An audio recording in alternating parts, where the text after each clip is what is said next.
तो आदाब, नमस्कार, गुड इवनिंग, सत श्री अकाल। एक बार फिर आप तमाम लोगों का स्वागत है क्राइम तक की कहानी के इस एपिसोड में। उम्मीद है पूरी फैमिली अच्छी होगी, अपना और अपनों का ख्याल रख रही होगी। मुझे लगता है आज जो कहानी मैं आपको सुनाने जा रहा हूँ, आप में से मालूम नहीं कितने ने सुनी होगी, लेकिन मैंने कम से कम ऐसी कहानी नहीं सुनी।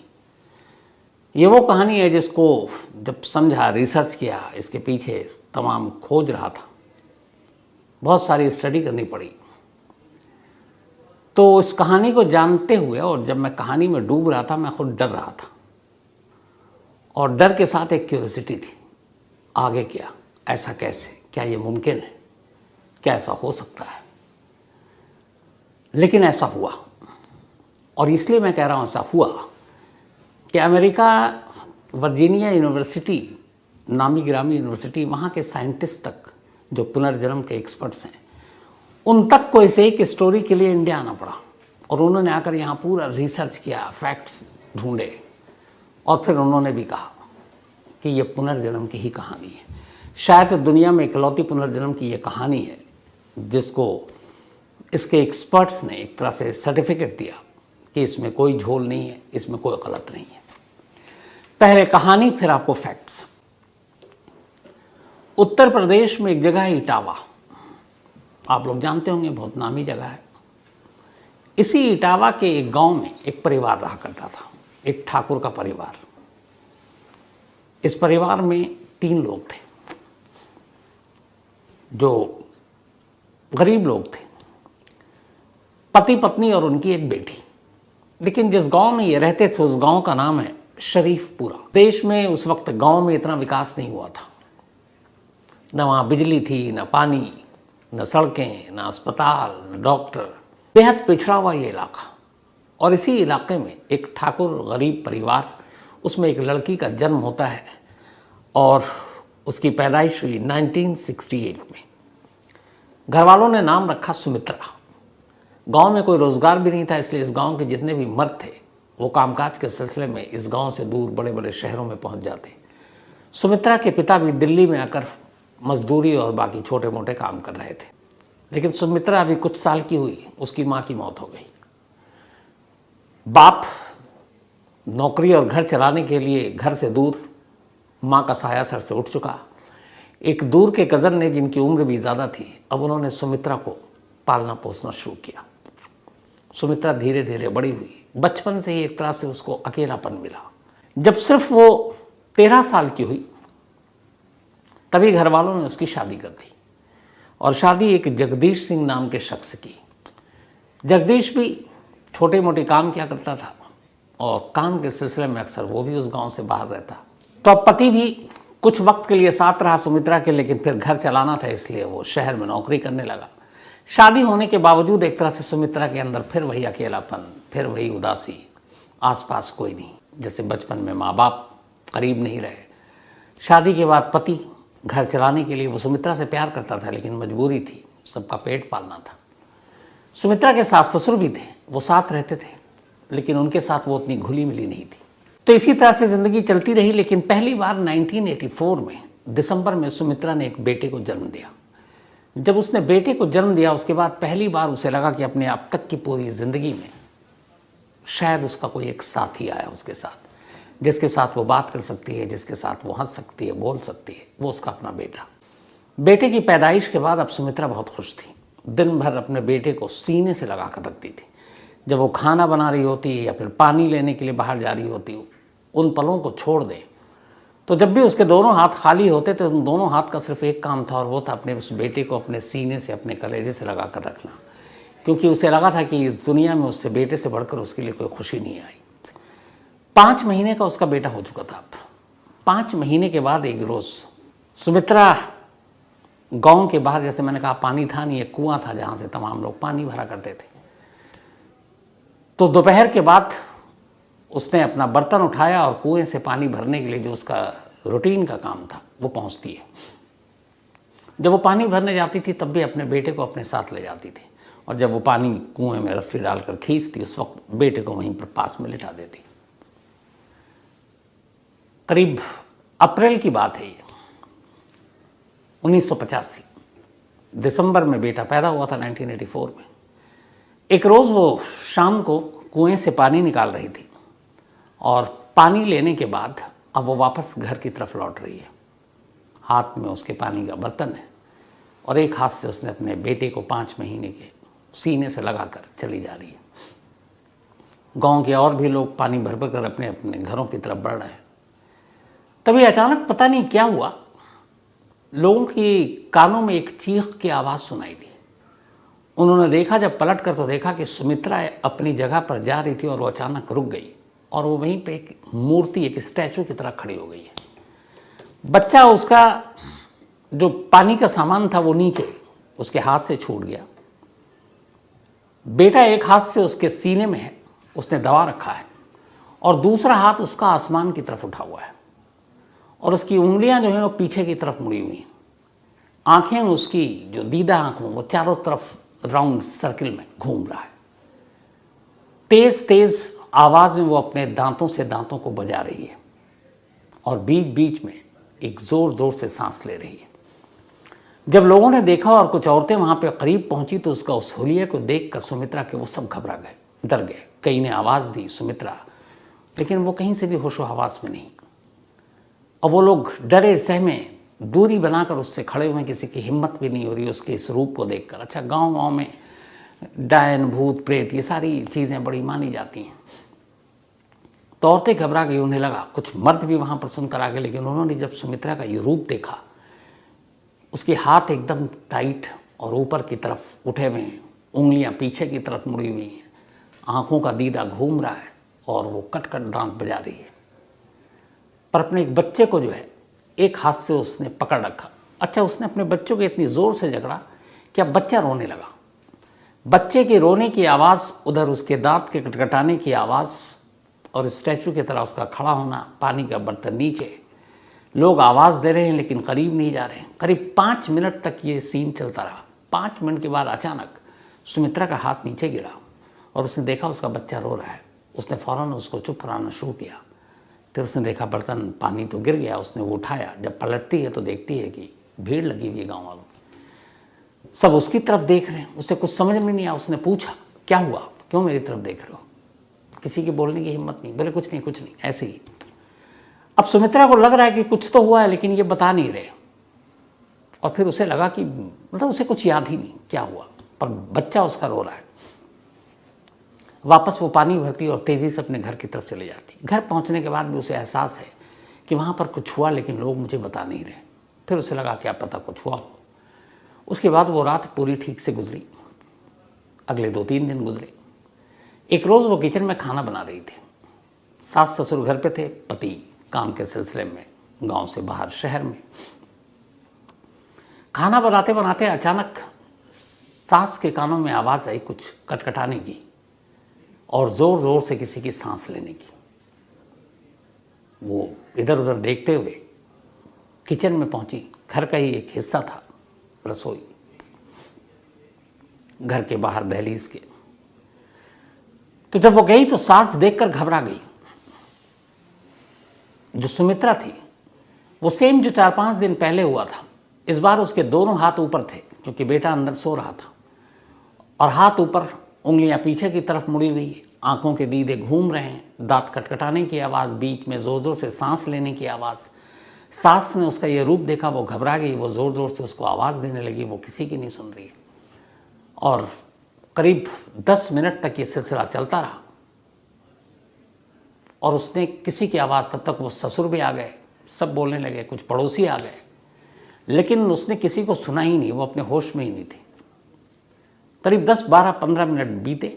अचानक उसके हाथ नीचे गिरे। नॉर्मल उसका, उसने देखा चारों तरफ सास ससुर हैं, ये है। उसने अपने घूंघट वूंघट डाले वापस, ससुर और उसके सामने वो डाला करती थी। पूछा, क्या हुआ, आप लोग मुझे क्यों देख रहे हैं? अब सब एक दूसरे को। तो सास ने पूछा कि तुमने अभी क्या, कुछ हुआ था? उसने कहा, नहीं, मैं तो खाना बना रही हूँ।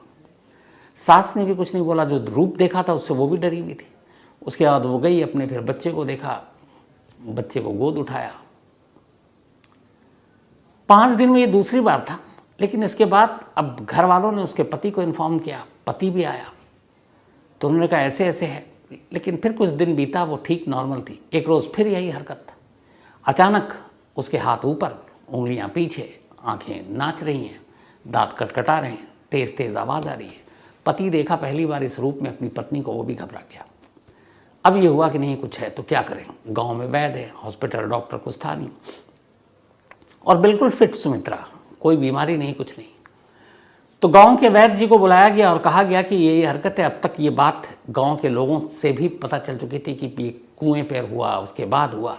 तो बीच बीच में अब ये हुआ कि दौरा पड़ा, तमाम बातें हो रही हैं, कोई साया है, भूत प्रेत है, डायन है, इसी तरह की होती है। वैद्य आया, ओझा को दिखाया, वैद्य ने पूरा चेक किया, उसने कहा ये बिल्कुल ठीक है, कुछ नहीं है ऐसा। वैद्य चला गया। लेकिन ये सिलसिला अगले 5 महीने तक चलता रहा।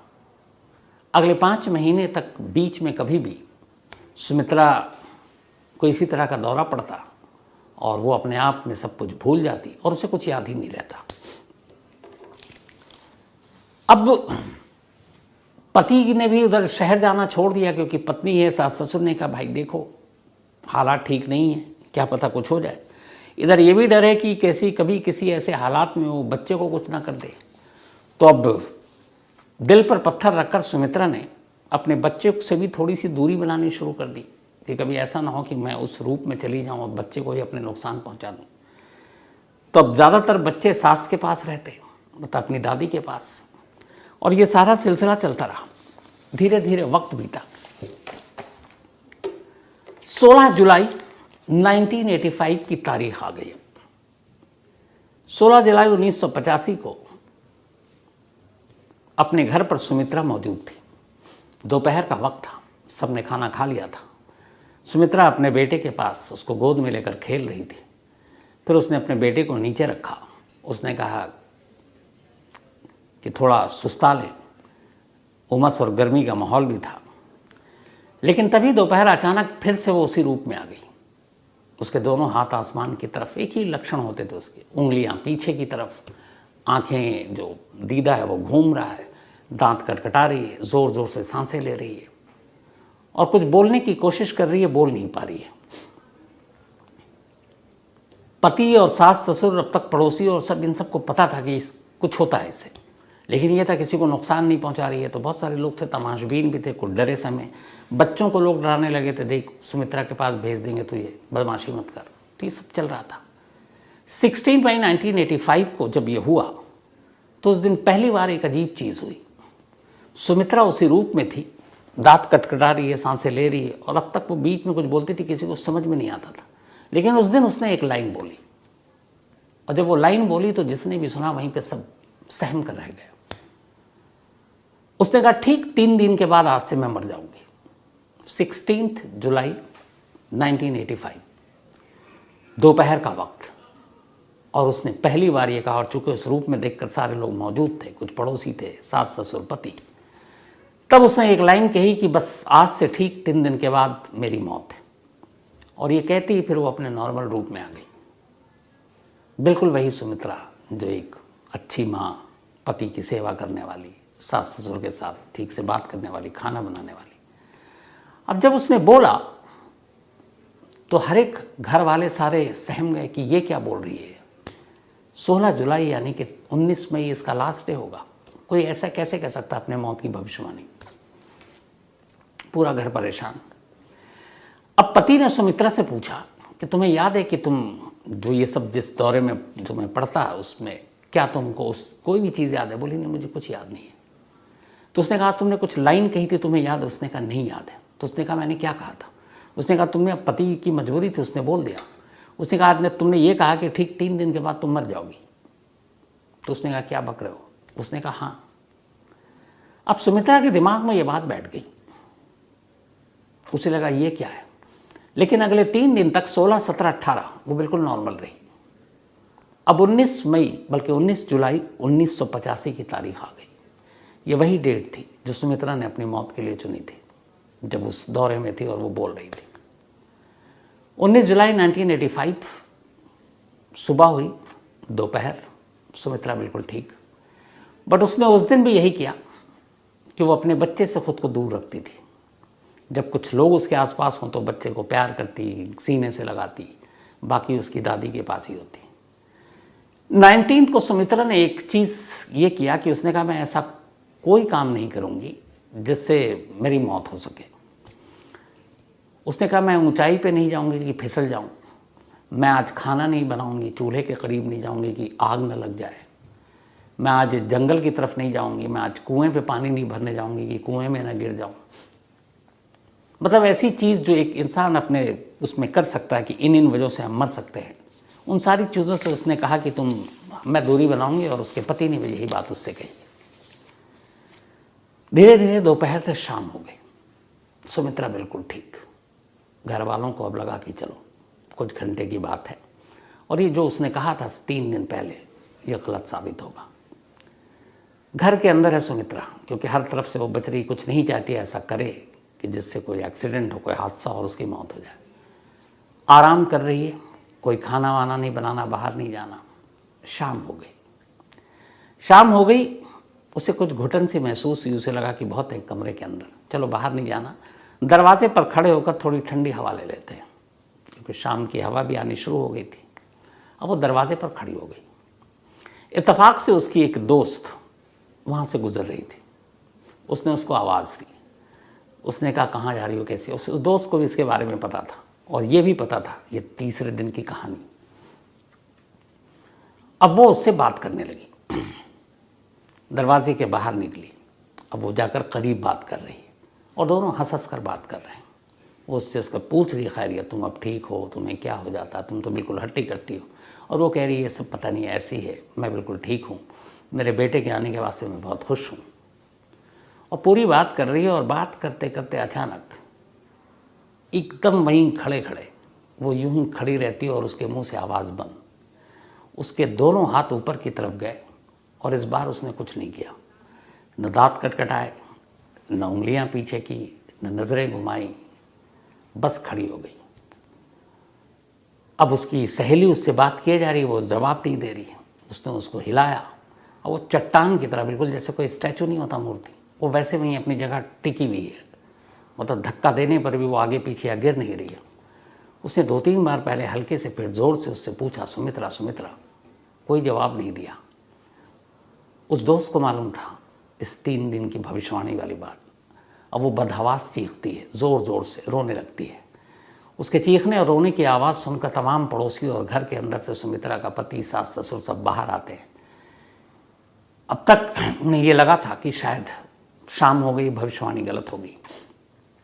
लेकिन जब उसके दोस्त को रोते चीखते देखते वो आते हैं, तो देखते हैं सुमित्रा खड़ी हुई है, लेकिन नॉर्मल है, उसके हाथ पीछे नहीं है, आंखें ठीक है, लेकिन आंखें खुली हुई है।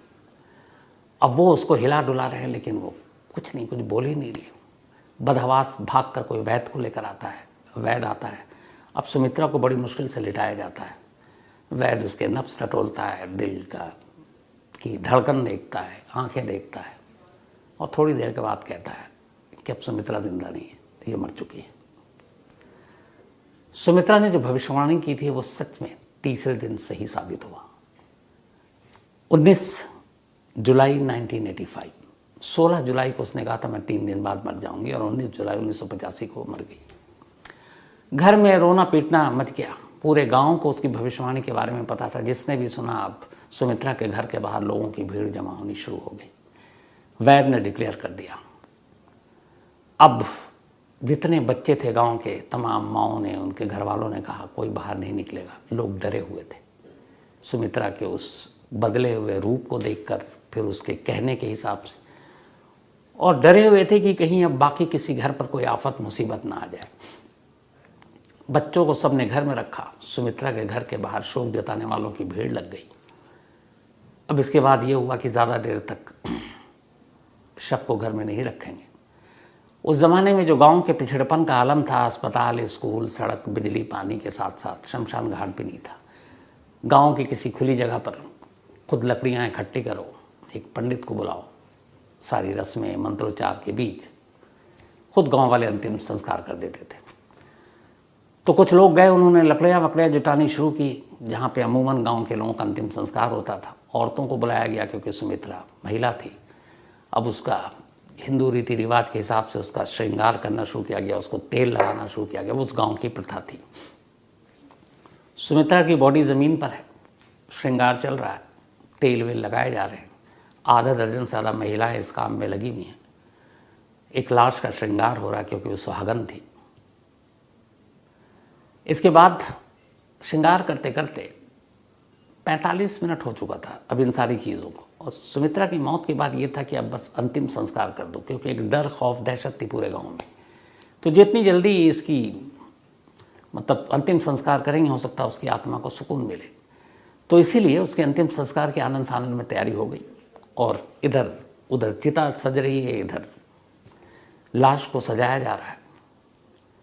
तभी अचानक जिस कमरे में लाश रखी थी, एक औरत की बड़ी तेजी से चीख की आवाज़ सुनाई दी, और वो बदहवास चीखते हुए घर के बाहर भागी।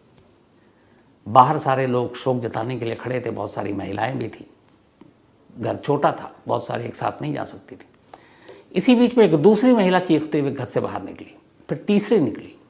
अब जब ऐसा हुआ तो बाहर बदहवास लोगों ने पूछा क्या हुआ। तो पहली महिला जो निकली थी बाहर, उसने अपने आप पे काबू पाया और उसने कहा कि अचानक सुमित्रा ने अपनी आंखें खोली थी, और उसकी आंखें उसी तरह से, उसकी दीदा जो है वो चारों तरफ घूम रहा है। लोगों ने कहा तेरा वहम होगा। तब तक दूसरी बोली नहीं, मैं उसका श्रृंगार कर रही थी और उसका दिल जोर से धड़क रहा है। तीसरी ने कहा कि वो अपने दांत को कटकटा रही है। अब जब ये सुना तो सारे लोग भागे, वैद्य जी को बुलाया गया, वैद्य जी अंदर आए। अब उन्होंने दोबारा सुमित्रा के नब्ज टटोले, दिल की धड़कन टटोली, और उसके बाद घर वालों से कहा कि ये मातम मत मनाओ, सुमित्रा जिंदा है, ये चमत्कार हो गया। थोड़ी देर बस उन्होंने कहा कि थोड़ा सा और इसको भी परेशान मत करो। वैद्य जी की ये खबर सुनकर सुमित्रा का पति खुशी से रोने लगा, घर वाले खुश, पूरा मोहल्ला खुश। थोड़ी देर के बाद अब सुमित्रा की इधर हालत यह है कि जब वो होश में आई तो उसने पाया कि वो लेटी हुई है, बहुत सारी औरतें उसको तेल लगा रही है। वो अचानक घबरा कर उठी, उसने कहा क्या है, क्या कर रहे हो तुम हमारे साथ। सबने किसी ने बताया नहीं, उसने कहा कुछ नहीं, बस ऐसे ही।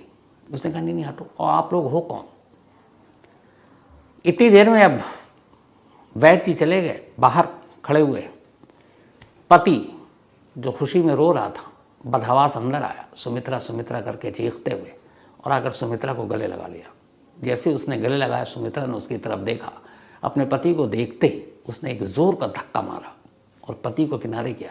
कहा आप कौन है, इस तरह से आप क्यों मुझे गले लगा रहे हो, मैं आपको नहीं जानती हूँ, और आप पराई स्त्री के साथ ऐसा नहीं कर सकते हो। पति ये सुनकर बदहवास कि ये क्या कह रही है। सास ससुर को बुलाया, उसने कहा माँ पिताजी ये देखो ये क्या बोल रही है।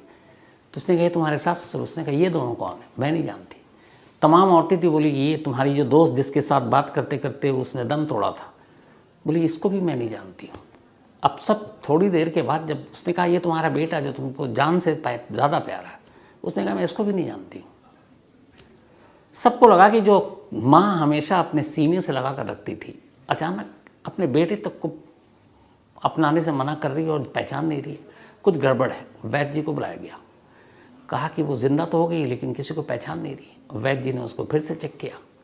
उन्होंने कहा काम करो, थोड़ा सब्र रखो, शायद शौक लगा हो या पता नहीं कुछ है, करिश्मा है, चमत्कार हुआ, थोड़ा इसे वक्त दो और इससे दूर रहो। अब ये कहकर चले गए वैद्य जी। अगला दिन आया, सुमित्रा बिल्कुल ठीक ठाक, लेकिन ना वो अपने बच्चे की तरफ देख रही है, ना उसे गोद में उठा रही है, ना सास ससुर को पहचान रही है, ना पति को पहचान रही है, ना पड़ोसियों को पहचान रही है, और किसी को भी अपने करीब आने नहीं दे रही है।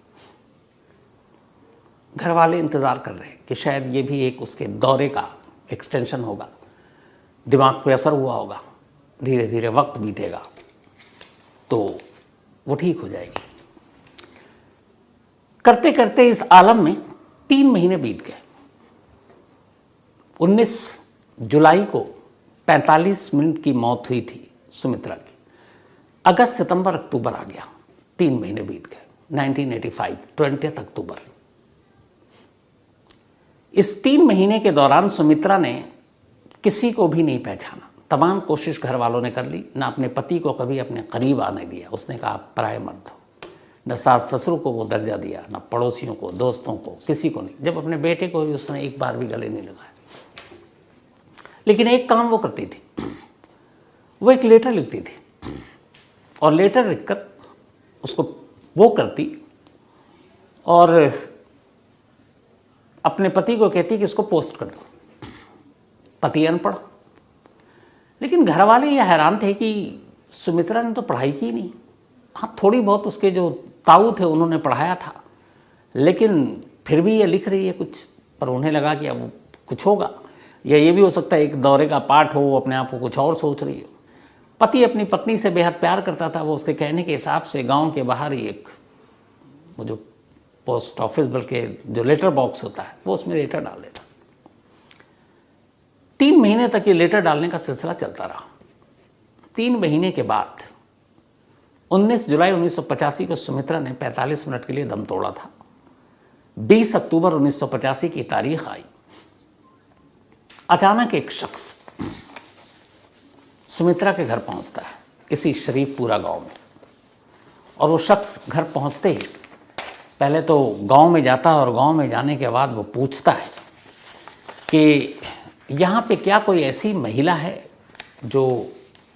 जिसका बर्ताव बड़ा अलग है, जो कभी कभी कुछ भूल जाती है या उसको दौरा पड़ता है, इस तरह की कोई चीज़ें उसके अंदर है। तो लोग कहते हैं कि यार इसको मतलब ये कैसे। अच्छा, ये गांव में चर्चा का विषय था, तो ये था कि शायद गांव से बाहर भी कई लोग कमाने वमाने के लिए जाते हैं, तो किसी ने बताया होगा। तो उसने कहा आपको कैसे पता? उसने कहा छोड़िए, आप मुझे बताइए है कि नहीं। तो फिर सुमित्रा का पति बाहर आया। उसने कहा जी है, लेकिन आप कौन? हम आपको जानते नहीं हैं। उसने कहा मेरा नाम राम सिया त्रिपाठी है, मैं इटावा से आया हूँ। इस गांव से करीब 80 किलोमीटर दूर एक अपने गांव का नाम उन्होंने बताया। उसका नाम था डिबियापुर। ये शरीफपुरा था जहाँ सुमित्रा रहती थी, और ये राम सिया त्रिपाठी डिबियापुर से आए थे, जो 80 किलोमीटर दूर है इस गांव से। तो उन्होंने कहा मेरा नाम राम सिया त्रिपाठी है, मैं एक लेक्चरर हूँ कॉलेज में, और मुझे इसलिए यहाँ आना पड़ा है कि पिछले 3 महीनों से मुझे कुछ लेटर मिल रहे थे, और उस लेटर को मैंने शुरू में नज़रअंदाज किया, लेकिन अब फिर मुझे लगा कि चलो एक बार चल के देख लेते हैं, दूरी ज़्यादा नहीं थी, एक दिन बर्बाद होगा। लेकिन मैं सिर्फ चला आया इसलिए कि वो लेटर जो भी भेज रही है एक बार उससे मिल लो। तो उन्होंने कहा कौन आपको लेटर भेज रहा है? तो उन्होंने कहा कि वही तो मैं आपसे मिलने आया हूँ कि आपके घर में कोई ऐसी महिला है जो बदलती है, जिसको दौरे पड़ते हैं, कुछ होता है। तो फिर उसने पूछा दोबारा उसके साथ ससुर आ गए कि आपका नाम बताइए। तो उन्होंने कहा मेरा नाम राम सिया त्रिपाठी है। जब इस बार उन्होंने अपना नाम बताया तो अंदर सुमित्रा बैठी हुई थी और उसके कानों में ये नाम पड़ गई। जैसे ही नाम सुना वो बदहवास कमरे से बाहर भागते हुए आती है और राम सिया त्रिपाठी को देखते ही गले लगा लेती है। अब जितने भी लोग खड़े हुए थे सब बदहवास, खुद राम सिया त्रिपाठी पीछे हटते हैं और उसको छुड़ाने की कोशिश करते हैं, लेकिन वो इतनी तेज़ी से गले लगाकर और रो रही है कि किसी को कुछ समझ में नहीं आया। बड़े मुश्किल से राम सिया त्रिपाठी ने सुमित्रा को खुद से अलग किया और बोला आप कौन हैं, मैं आपको नहीं जानता। सुमित्रा पहली बार बोलती है आप मेरे पापा हैं और लेटर मैं ही भेज रही थी। अब जब ये सुना तो राम सिया त्रिपाठी को लगा कि ये क्या है। तो उन्होंने कहा कि नहीं, मेरी बेटी तो तुम्हारी जैसी है नहीं। उसने कहा पापा मैं आपकी ही बेटी हूँ और मैं सुमित्रा नहीं हूँ, मैं आपकी शिवा हूँ। शिवा राम सिया त्रिपाठी की बेटी का नाम था। उसने कहा कि मैं शिया त्रिपाठी हूँ, शिवा त्रिपाठी आपकी बेटी। अब राम सिया त्रिपाठी कमरे में बैठ गए। सुमित्रा के घर वालों को, पति को कुछ समझ में नहीं आ रहा, पड़ोसियों का जमावड़ा लग गया। अब ये हुआ कि आगे क्या। राम सिया त्रिपाठी अपने साथ एक ब्रीफकेस लेकर आए थे। उन बैठे और सुमित्रा जो अपने आप को अब शिवा कह रही थी उसको बिठाया। बोला अच्छा तो तुमने वो लेटर लिखा? बोला जी मैंने लिखा। उसने कहा आप पापा मेरी हैंडराइटिंग नहीं पहचानते हो? अब राम सिया त्रिपाठी ने हैंडराइटिंग जब सोचा उनकी बेटी का तो उन्हें लगा कुछ चीज़ों को छोड़ दें तो हूबहू वैसी हैंडराइटिंग है। फिर उन्होंने कहा ठीक है, अगर तुम शिवा हो तो चलो मैं कुछ दिखाता हूँ, तुम मुझे बताओ। वो अपने ब्रीफकेस में एक एल्बम लेकर आए थे। उस एल्बम में कुल 15 तस्वीरें थीं और ये एल्बम उनकी बेटी शिवा त्रिपाठी की शादी का एल्बम था। उन्होंने एल्बम खोला और बोला बताओ ये कौन कौन है। राम सिया त्रिपाठी तो सामने बैठे थे, वो भी एल्बम थे। उसने कहा आप मेरे पापा हैं। एक लेडी को देखकर उसने कहा कि ये मेरी माँ है। एक को देखकर कहा ये मेरा भाई है, एक को देखकर उसने कहा कि ये छेदी लाल है, मेरा पति। दो बच्चों की तस्वीर को देखकर उसने कहा कि ये दोनों मेरे बच्चे हैं, रिंकू और टिंकू। ये मेरी सास है, ये मेरे ससुर है, ये मेरा देवर है। और फिर एक महिला की तस्वीर पर आकर उसने उंगली रखी और चुप हो गई। राम सिंह त्रिपाठी ने कहा तुम सबका सही सही बता रही हो, ये आखिरी तस्वीर है, इस पे क्यों चुप हो गई? घबराई वो, उंगली रखे हुई है, बता नहीं रही। उन्होंने कहा बताओ बताओ। बड़ी मुश्किल से फिर लरसते हुए डरे सहमे अंदाज में अब सुमित्रा कहती है ये मेरी ननद है और इसी ननद ने मुझे सर पर पत्थर मारकर 19 जुलाई 1985 को मेरा कत्ल किया था। जैसे ही उसने बोला और ये तस्वीरें सारी कंप्लीट हुई, राम सिंह त्रिपाठी खड़े हुए, शिवा को जोर से गले लगाया और रोना शुरू कर दिया। उन्होंने कहा तुमने एक एक लाइन सच कही है। अब राम सिंह त्रिपाठी जब चुप हुए, इधर कुछ समझ में नहीं आ रहा सुमित्रा के घर वालों कि ये सुमित्रा है, ये शिवा है, ये राम सिंह त्रिपाठी कौन है, उसकी शादी पहले हो चुकी है, 2 बेटे हैं, फिर ये पति कहाँ से आए, ये सब क्या है, कुछ माजरा समझ में नहीं आ रहा। तब राम सिंह त्रिपाठी ने कहानी सुनाई। उसने कहा 24 अक्टूबर 1962 को, 24 अक्टूबर 1962 को शिवा मेरी बेटी का मेरे घर में जन्म हुआ था। मोहल्ला था डिबियापुर, यही आपके इटावा में। और वहाँ से शरीफा, जो बात बताया आपको, बल्कि शरीफापुर पूरा 80 किलोमीटर की दूरी पर है। पर ये दोनों परिवार एक दूसरे को नहीं जानते। शिवा एक ब्राह्मण फैमिली से थी और सुमित्रा एक ठाकुर परिवार में जन्म लिया था। ये खुद एक कॉलेज में लेक्चरर थे, घर में पढ़ाई का माहौल था। उस ज़माने में उन्होंने शिवा को ग्रेजुएशन कराया, कॉलेज में पढ़ी। जब शिवा 18 साल की हो गई तब 1980 में शिवा की शादी छेदी लाल नाम के एक नौजवान से कर दी गई। शादी के कुछ साल के बाद, अगले 5 साल के अंदर अंदर शिवा को 2 बेटे हुए, रिंकू और टिंकू। लेकिन बेटे होने के बावजूद शिवा की शादीशुदा जिंदगी कामयाब नहीं थी। वजह ये थी 2। एक, उस घर में यानी कि छेदी लाल के घर में जहाँ ये शादी हुई थी, उनका कोई भी पूरा परिवार खानदान में शिवा जितना पढ़ा लिखा कोई नहीं था। शिवा एक ग्रेजुएट थी कॉलेज की और वहाँ सब 12वीं पास थे। तो एक तो उनके अंदर एक कॉम्प्लेक्स था कि उनकी जो बहू है वो पूरे ख़ानदान में सबसे पढ़ी लिखी है। दूसरा, उन्हें लगता था कि उसके पति जो पिता हैं वो लेक्चरर हैं, बहुत पैसे हैं, तो वो डॉरी के लिए भी तंग करते थे और अक्सर ननद भी घर पे रहती थी, लड़ाई झगड़ा चलता रहता था। 18 जुलाई 1985 को अचानक जो शिवा है उसके एक दूर के अंकल ने आकर घर पे खबर दी कि शिवा ने खुदकुशी कर ली है, उसकी बॉडी रेलवे ट्रैक पर मिली है। बदहवास घर वाले भागे। उस वक्त राम सिंह त्रिपाठी शहर से बाहर थे, कहीं और थे, दूर थे। वहाँ जाकर जब देखा गया तो देखा गया कि रेलवे ट्रैक के दोनों बीच में शिवा की बॉडी रखी हुई है, कोई भी पार्ट ट्रेन से कटा नहीं है। हाँ, उसके सर पर किसी वजनी चीज़ के चोट का निशान है। ससुराल वालों ने यही कहा कि उसने एक झगड़ा हुआ था घर में, आमतौर पर झगड़ा होता है, उसके बाद उसने जाकर खुदकुशी कर ली। लाश, वो दौर था उस वक्त, इतनी सारी चीज़ें, सोशल मीडिया था नहीं। आनंद फानन में लाश घर पहुंचा और शिवा के पिता राम सियाराम का इंतज़ार किए बिना ससुराल वालों ने अंतिम संस्कार कर दिया। ये 18 जुलाई की बात है जो डेथ हुई थी, 18 जुलाई 1985। और इधर उस गांव से 80 किलोमीटर दूर सुमित्रा ने अपनी मौत की भविष्यवाणी 19 जुलाई की थी। 24 घंटे का फर्क था, 80 किलोमीटर के अंदर 2 मौत होनी थी। तो इधर पोस्टमार्टम कर दिया। बाद में अब घर वालों को शक हुआ, उन्होंने अपनी तरफ से तफ्तीश की तो पता चला कि 18 जुलाई को ससुराल वाले रात के अंधेरे में किसी को उठाकर रेलवे ट्रैक पर ले जाते हुए देखे गए।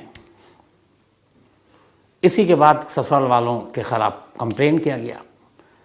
शिवा के ससुर और हस्बैंड को पुलिस ने गिरफ्तार किया, लेकिन कोई सबूत था नहीं, अंतिम संस्कार हो चुका था, मौत रेलवे ट्रैक पे हुई थी या फिर सर पे वजनी चीज़ से, इसका खुलासा अब हो नहीं सकता था। तो बाद में सबूतों के अभाव में पति और ससुर को शिवा को जमानत मिल गई। जो सास और ननद थी वो दोनों फरार हो गई थी। बाद में पुलिस, जब उन दोनों को जमानत मिल गया तो उन्हें भी लगा कि अब वो केस में मिल ही जाएगा, दोनों वापस आ गई, उन्हें पुलिस ने पकड़ा, उन दोनों को भी फिर बाद में जमानत मिल गई, दोनों रिहा हो गई। ये पूरी कहानी अब राम सिया त्रिपाठी वहां बैठकर सुना रहे हैं। अब अजीब सी कहानी सामने थी कि एक शिवा त्रिपाठी जो सेम डे मरी, और दूसरी तरफ सुमित्रा जिसने अपनी मौत की भविष्यवाणी 3 दिन पहले कर दी, उसकी मौत भी 24 घंटे बाद हुई थी शिवा के। और सुमित्रा कभी पढ़ी लिखी नहीं, इंग्लिश में लेटर भेज रही है। कभी वो ठीक से मतलब हिंदी पूरा नहीं बोल पाती थी, वो अपने गांव की जो भाषा होती है यूपी की, उस भाषा में बात किया करती थी। लेकिन अपने पापा के साथ वो फर्राटेदार बेस्ट हिंदी इंग्लिश में बात कर रही है। अब जब ये सारी चीज़ें हो गई तो फिर ये हुआ कि पापा मैं आपके साथ जाऊंगी। पापा उसको अपने साथ लाए, वो अपने दोनों बेटों से मिली। फिर उसे ख्याल आया कि उसके ससुराल ने तो उस पर जुल्म किया था, मारा पीटा था, उसको तो एक तरह से कत्ल ही कर दिया था उसका। तो पति से भी अब कोई रिश्ता था नहीं क्योंकि पति जिंदा था, लेकिन उसके बावजूद उसे लगा कि जो उसका सुमित्रा का जो पति था वो पति शरीफ था, उसे मानता था, बेशक गरीब था लेकिन उसे प्यार करता था, जगदीश सिंह। उसने कहा कि बेशक मेरा पुनर्जन्म हुआ है, मेरे 2 बच्चे हैं। उसने उन दोनों बच्चों को अपना लिया, रिंकू जो उसके बेटे थे शिवा के, सुमित्रा ने, उसने कहा यही मेरे बेटे हैं।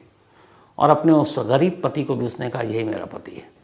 और अपने उस बेटे को जिसको वो 5 महीने तक सीने से लगाकर भागती थी, उस बेटे को भी, पति बेटे और अपने पुनर्जन्म के पहले के 2 बेटे, इनके साथ फिर वो आकर उसी गांव में रहने लगे। और उस पति के साथ बड़ी अच्छी खुशहाल ज़िंदगी उसने गुजारी। उधर 2 अब परिवार भी था, वो सब भी खुश, गांव के लोग भी खुश। लेकिन ये कहानी फिर उस वक्त मीडिया में आई, अखबारों में आई। जब ये आई, अमेरिका की वर्जीनिया यूनिवर्सिटी से पुनर्जन्म के जो एक्सपर्ट हैं, सारे फैक्ट्स फाइंडिंग और ये चीज़ें देखते हैं, उनकी पूरी टीम आई। जो इंडिया में उस वक्त इस पे काम कर रहे थे वो टीम पहुंची इटावा में। इन लोगों ने बड़ी छोटी छोटी चीज़ों की फैक्ट्स की चेकिंग की, इंटरव्यू किया दोनों परिवार का, गांव के लोगों का। वो सारे डॉक्यूमेंट्स निकाले, शिवा की मौत का, सुमित्रा के जन्म शादी का, तस्वीरें निकाली दोनों के अलग अलग। हालांकि उसके गांव की तस्वीरें कम थी लेकिन जो भी मिली वो सारी चीज़ें, हैंडराइटिंग मिलाया, क्वेश्चन किया उससे अलग अलग दोनों परिवारों के, उस जन्म और इस जन्म का, टाइमिंग मिलाई। और फिर वर्जीनिया यूनिवर्सिटी ने डिक्लेयर किया, और इंडिया के जो एक रिसर्च इसके ऊपर काम करते हैं, कि दुनिया का इकलौता और शायद पहला ऐसा पुनर्जन्म का केस है जो सच्चा है। फैक्ट्स के बेस पर ये केस ये साबित करता है कि सुमित्रा का पुनर्जन्म शिवा के तौर पर हुआ था। तो ये पुनर्जन्म की कहानियाँ बहुत आती हैं, लेकिन ये इकलौता केस है जिसको प्रूफ, एक तरह से प्रूफ किया गया कि ये सच है। तो अब सुमित्रा, या ये कहें कि शिवा, अपने पहले पति, मतलब जो सुमित्रा का पति था, उसके साथ रहने लगी। 3 बेटे, धीरे धीरे वक्त बीता, सब कुछ अच्छा चला। 1998 85 में ये हुआ था, उसके करीब 13 साल बाद अचानक एक रोज़ बीमारी से सुमित्रा, या यूँ कहें कि शिवा की मौत हो गई। और सुमित्रा या शिवा की मौत के 1-2 साल के बाद उसके पति जगदीश सिंह की भी मौत हो गई। बच्चे आज भी हैं, परिवार आज भी है, और ये कहानी आज भी है। और ये वो कहानी है जो दुनिया में इकलौती ऐसी कहानी है जिसके पुनर्जन्म की सच्चाई पर मुहर लगी है। तो ये थी आज की कहानी। मुझे लगता है कि इस कहानी पर आप लोग अपनी राय ज़रूर दीजिएगा, क्योंकि जब मैंने इस पर रिसर्च किया तो मैं खुद हर कदम पर हैरान था कि ऐसा कैसे हो सकता है। लेकिन जब इतने सारे फैक्ट्स हैं तो इसको झुठाया नहीं जा सकता। तो आज की कहानी में इतना ही। Thank you very much.